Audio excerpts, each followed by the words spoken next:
안녕하세요. 이동열 목사와 함께하는 매일 성경 큐티 시간입니다. 오늘 우리가 함께 나눌 본문은 창세기 16장 1절에서부터 16절 말씀입니다. 신앙생활을 하다 보면 이런 질문이 마음에서 올라올 때가 있습니다. 하나님, 도대체 언제까지 기다려야 합니까? 하나님, 약속은 분명한데 아무 일도 안 일어나는 것 같습니다. 처음에는 믿음으로 기다립니다. 기도도 하고 말씀도 붙듭니다. 그런데 시간이 길어지면요, 우리 마음이 조금씩 바뀝니다. 하나님, 혹시 제가 뭘 해야 하는 건 아닐까요? 하나님, 제가 좀 방법을 만들어 볼까요? 오늘 창세기 16장은 바로 그 지점에서 시작이 됩니다. 믿음이 없는 사람들이 아니라 믿음으로 시작했지만 기다림이 길어지며 흔들린 사람들의 이야기입니다. 아브람과 사례는요, 하나님의 약속을 모르는 사람들이 아니잖아요. 이미 창세기 12장에서 너로 큰 민족을 이루겠다는 약속을 들었고, 15장에서는 하나님이 언약까지 맺으셨습니다. 문제는 딱 하나였어요. 약속은 분명한데 시간표가 없다는 거. 하나님은 아들을 주겠다고 하셨지만 언제라고는 말씀하지 않으셨잖아요. 오늘 본문을 보니 조용히 이렇게 덧붙여 있습니다. 3절을 한번 보세요. 아브라함이 가나안 땅에 거주한 지 10년 후에. 아멘. 여러분, 무려 10년이에요. 기도 제목 하나를 10년 붙들고 가본 분 계십니까? 응답 없이, 변화 없이 그 자리에 그대로 서 있는 10년. 처음엔 하나님이 하시겠지였다가 어느 순간부터는 혹시 내가 안 움직여서 그런가로 바뀌기 딱 좋은 시간이었던 것이지요. 그래서 오늘 본문이 우리에게 묻습니다. 기다림이 길어질 때 너는 하나님을 더 신뢰하는가? 아니면 하나님을 대신하려 드는가? 그리고 놀랍게도 이 장의 주인공은요, 아브람도 사례도 아니었어요. 아무도 눈여겨보지 않았던 한 사람, 여종 하갈이었습니다. 사람들에게는 밀려났지만 하나님께는 보였고, 사람들에게는 외면당했지만 하나님께는 들려졌던 사람. 그래서 오늘 제목이 이것입니다.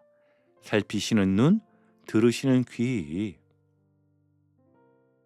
자, 1절을 천천히 함께 보겠습니다. 사레는 출산하지 못하였고 그에게 한 요종이 있으니 애굽 사람 하갈이라. 아멘. 이 문장은요, 단순한 가정 정보가 아니에요. 출산하지 못함이라는 현실과 여종 하갈이라는 선택지가 한 문장 안에 같이 놓여 있습니다. 이 말이 무엇이냐면요, 사레의 눈앞에는 하나님의 약속보다 현실적인 대안이 더 크게 보이기 시작했다는 뜻이지요. 그래서 2절에서 사례가 이렇게 말합니다. 여호와께서 내 출산을 허락하지 아니하셨으니 원하건대 내 여종에게 들어가라. 여러분, 이 말이 굉장히 위험한 말입니다. 사례가 지금 무엇을 하고 있습니까? 자기 해석을 하나님의 뜻처럼 말하고 있어요. 여호와께서 허락하지 않으셨다. 하나님이 막으셨다고 단정해 버리는 겁니다.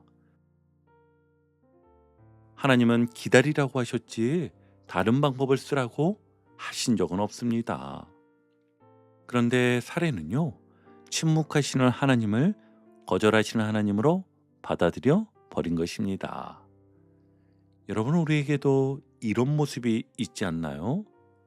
기도가 오래 응답되지 않으면 하나님이 이 길이 아닌가 보다라고 말씀하시나 보다. 문이 안 열리면은요, 그럼 내가 열어야 하나 보다라고 생각하고요. 기다림이 길어지면 하나님이 안 하시면 내가 해야지 이렇게 생각을 합니다.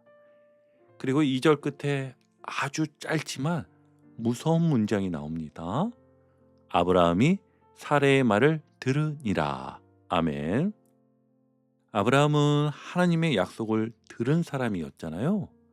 그런데 지금은 하나님의 말씀이 아니라 사람의 말을 따라가고 있습니다. 믿음이 사라진 게 아닙니다. 다만 믿음보다 조급함이 앞서기 시작한 것입니다. 그래서 결과는 어떻게 되나요? 하갈이 임신하자 여주인을 멸시하고 사례는 분노하고 아브라함은 책임을 회피합니다. 6절을 한번 보세요. 당신의 여종은 당신의 수중에 있으니 당신의 눈에 좋을 대로 행하라. 아멘. 여러분, 이 말 속에 뭐가 보입니까? 문제를 만든 사람은 있는데 책임지는 사람은 없습니다. 그리고 결국 하갈이 학대를 견디지 못하고 도망합니다. 여기서 우리가 분명히 봐야 할 메시지가 있습니다. 하나님의 약속을요, 하나님의 방식이 아니라 사람의 방식으로 이루려 하면 반드시 누군가는 상처 입고 밀려난다는 것입니다. 이는 가정에서든 교회에서든 회사에서든 마찬가지입니다. 결과만 좋으면 되지. 어차피 다 잘 되려고 하는 거잖아. 그 말이 커지는 순간 사람은 사라지고 도구만 남게 됩니다. 하갈은요, 누군가의 대안이었고 누군가의 수단이었고 결국 누군가의 부담이 되었습니다. 그리고 그렇게 아무도 책임지지 않는 상황 속에서 혼자 광야로 밀려나게 되지요. 여러분, 오늘 본문이 이렇게 말하는 것처럼 느껴지지 않습니까? 아, 이 말씀이 요즘 내 삶의 모습이구나. 바로 이 장면이 내가 요즘 겪는 상황이구나. 그래서 오늘 실천은 아주 구체적으로 가보면, 첫 번째는 이런 신호가 느껴질 때 잠시 멈추는 것입니다. 요즘 내 입에서 이런 말이 혹시 자주 나오나요? 내가 좀 알아서 해야지. 이 정도는 내가 정리해야지.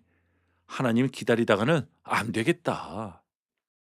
이 말이 나온다는 거는요, 믿음이 없다는 뜻이 아니라 기다림이 너무 길어졌다는 신호일 수 있습니다. 그때 이렇게 해보세요. 결정을 하루만 미루는 겁니다. 오늘 당장 말해야 할 것 같고 지금 움직이지 않으면 안 될 것 같을 때 딱 하루만 멈추는 겁니다. 그리고 두 번째는요, 하나님께 묻지 않은 결정을 점검해 보십시오. 오늘 밤 조용히 이렇게 물어보세요. 주님, 이 선택을 하기 전에 제가 정말 주님께 물어봤습니까? 가정 문제든 사랑 관계든 사역 방향이든 기도했는데 이미 답을 정해놓고 기도하진 않았는지 정직하게 점검해 보십시오. 그리고 세 번째는 사람을 수단으로 대하지 않았는지 돌아보는 겁니다. 오늘 본문에서 가장 상처 입은 사람은 하갈입니다. 그래서 오늘은 이렇게 살아보면 좋겠어요. 오늘 하루 누군가를 결과를 위한 도구로 보지 않는 것입니다. 내 말 한마디가 누군가를 광야로 몰아내고 있지는 않은지 살펴보는 겁니다. 특히 가장 약한 위치에 있는 사람의 마음을 한 번 더 생각해 보시길 바랍니다. 자, 이제 7절로 들어가면 분위기가 확 바뀝니다. 하갈이 도망을 쳤어요. 사람들 눈에는 문제 일으킨 사람, 도망간 사람입니다. 그런데 성경은 7절과 같이 말합니다. 여호와의 사자가 광야의 샘물 곁, 곧 술길 샘 곁에서 그를 만나. 아멘. 놀랍게도 여러분, 하갈이 하나님을 찾아간 게 아니에요. 하나님이 하갈을 만나 주셨습니다. 우리가 흔히 이렇게 생각하잖아요. 내가 믿음이 좋으면 하나님이 만나 주시고, 내가 잘하면 하나님이 가까이 오시고, 내가 제대로 해야 하나님이 도와주시고. 그런데 지금 하갈은 어떤 상태입니까? 상처받아 도망 중입니다. 앞은 광야고 뒤는 두려움이고 갈 곳이 없어요. 그런데 바로 그 자리에 하나님이 먼저 오십니다. 그리고 8절에서 하나님의 하갈을 이렇게 부르십니다. 사레의 여종 하갈아. 여러분, 이 호칭이 참 의미심장하지요. 사람들은 하갈을 그냥 여종으로 취급했을지 몰라도 하나님은 하갈의 자리와 이름을 정확히 알고 부르십니다. 그리고 하나님은 질문하십니다. 네가 어디서 왔으며 어디로 가느냐? 여러분, 여기서 잠깐만요. 이 질문 우리도 자주 듣는 질문 아닙니까? 너 지금 왜 이렇게 됐니? 너 어디로 가는 거야? 그런데 하나님은 하갈을 신문하듯 묻지 않으세요. 하갈이 자기 마음을 말할 수 있도록 길을 열어주십니다. 하갈이 대답합니다. 나는 내 여주인 사레를 피하여 도망하나이다. 여러분, 이 말 속에 숨은 고백이 있어요. 저는 지금 믿음의 길을 걷는 게 아니라 상처를 피해서 도망의 길을 걷고 있습니다. 이때 하나님이 9절에서 이렇게 말씀하시죠. 네 여주인에게로 돌아가서 그 수하에 복종하라. 아멘. 자, 여기서 오해가 생길 수 있어요. 하나님이 하갈에게 그냥 참고 견디라는 건가요? 그렇게만 들리면 너무 잔인하게 들릴 수 있습니다. 그런데 여러분, 성경의 흐름을 잘 보시면 하나님은 하갈을 그냥 돌려보내지 않으십니다. 돌아가라 하시기 전에 먼저 약속을 주십니다. 10절입니다. 내가 네 씨를 크게 번성하여 그 수가 많아 셀 수 없게 하리라. 아멘. 이게 무슨 뜻이냐면요. 하갈은 지금까지 아무도 책임지지 않는 사람이었거든요. 그런데 하나님은 하갈에게 이렇게 말씀하시는 겁니다. 너의 미래는 네가 버려진 것으로 끝나지 않는다. 너는 누군가의 도구가 아니다. 너의 삶은 내가 붙든다. 그리고 11절이 오늘 제목과 직결되는 말씀입니다. 네가 임신하였은즉 아들을 낳으리니 그 이름을 이스마엘이라 하라. 이는 여호와께서 네 고통을 들으셨음이니라. 아멘. 여러분, 여기서 이스마엘이라는 이름이 딱 박힙니다. 무슨 뜻입니까? 여호와께서 네 고통을 들으셨음이니라. 사람들은 못 들은 척해요. 사람들은 그건 네가 감당해야지 하고 지나가고, 사람들은 그 정도는 참아 하고 정리해 버립니다. 그런데 하나님은요, 분명히 말씀하십니다.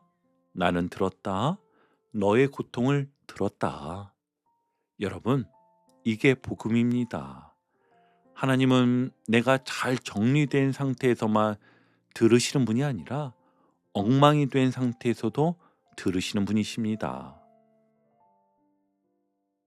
그리고 12절, 하나님은 현실도 숨기지 않으세요. 그가 사람 중에 들나귀 같이 되리니 그의 손이 모든 사람을 치겠고 모든 사람의 손이 그를 칠지며 그가 모든 형제와 대항해서 살리라 하니라.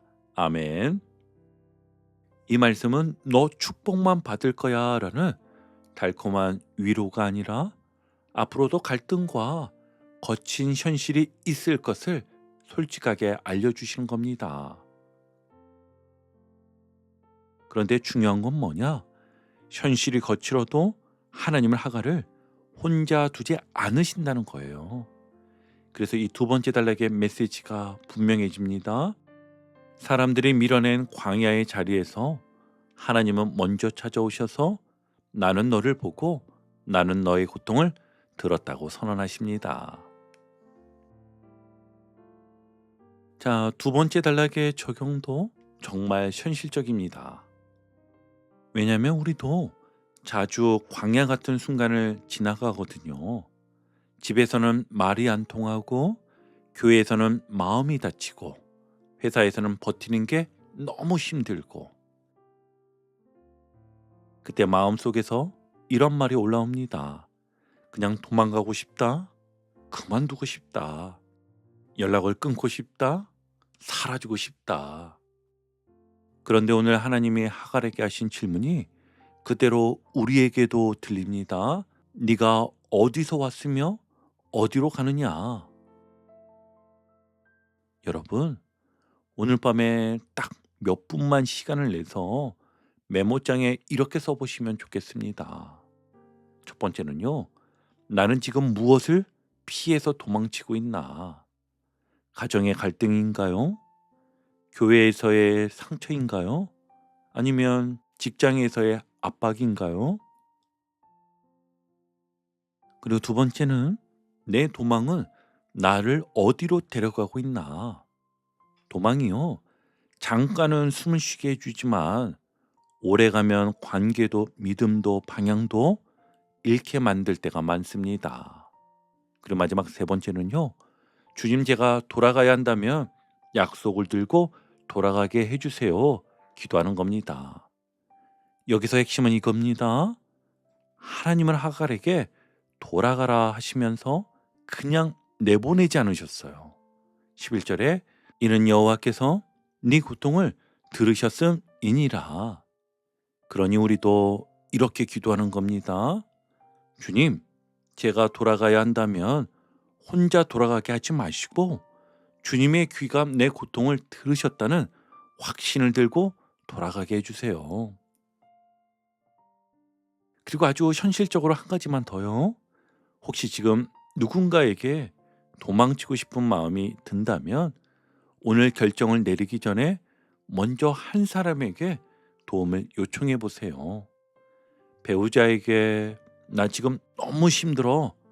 이 한 문장을 전해 보시거나 믿을 만한 동역자에게 잠깐 얘기 좀 들어줘.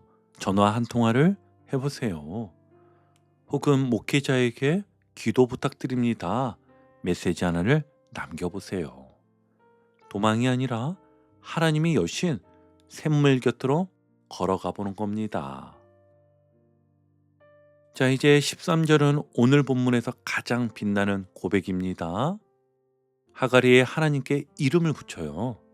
하갈이 자기에게 이르신 여호와의 이름을 나를 살피시는 하나님이라 하였으니 이는 내가 어떻게 여기서 나를 살피시는 하나님을 배웠는고 함이라. 아멘. 여러분, 이 고백이 왜 충격적이냐면요. 하갈은 지금까지 누구에게도 살핌을 못 받았거든요. 사라에게는 대안이었고 아브라함에게는 선택지였고 결국에는 부담이었고 마침내는 버려진 존재가 된 것처럼 느껴졌었지요. 그런데 하나님을 만나고 나서 하갈이 처음으로 말합니다. 나는 살핌받는 사람이었다. 나는 하나님 눈에 들어온 사람이었다. 나는 버려진 게 아니었다. 그리고 14절 그 고백이 지명이 되는데요.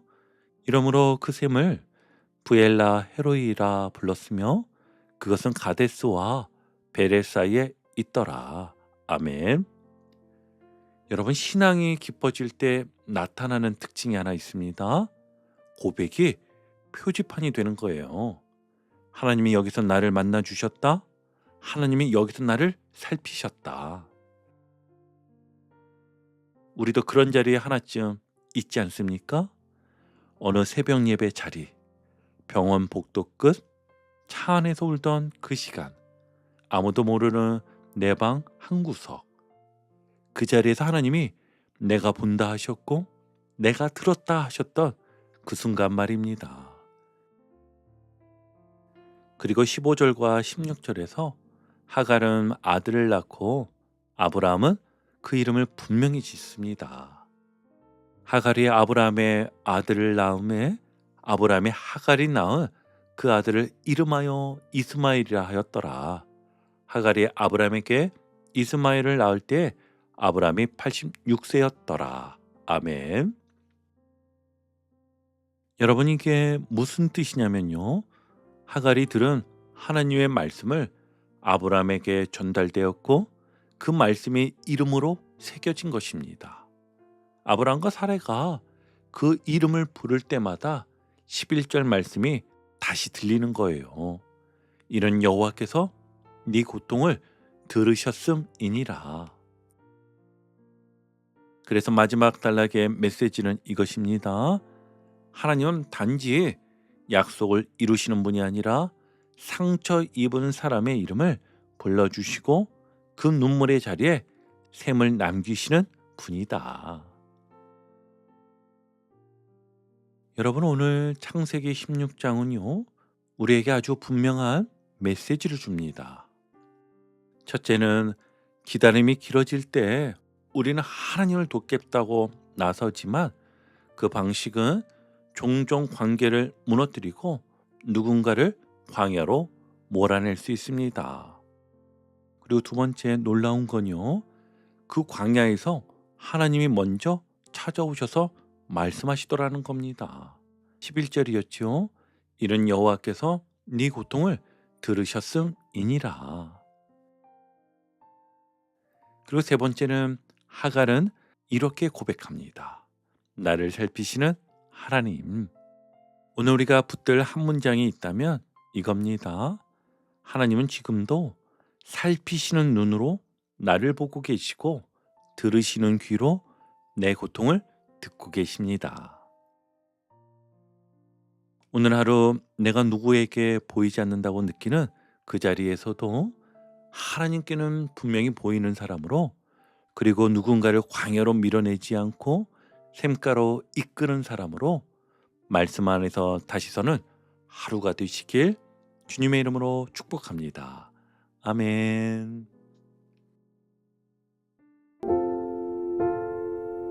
오늘도 복음의 기쁨과 확신으로 승리하는 하루 되시길 축복합니다. 함께 해주셔서 감사합니다. 내일 큐티 시간에 다시 뵙겠습니다.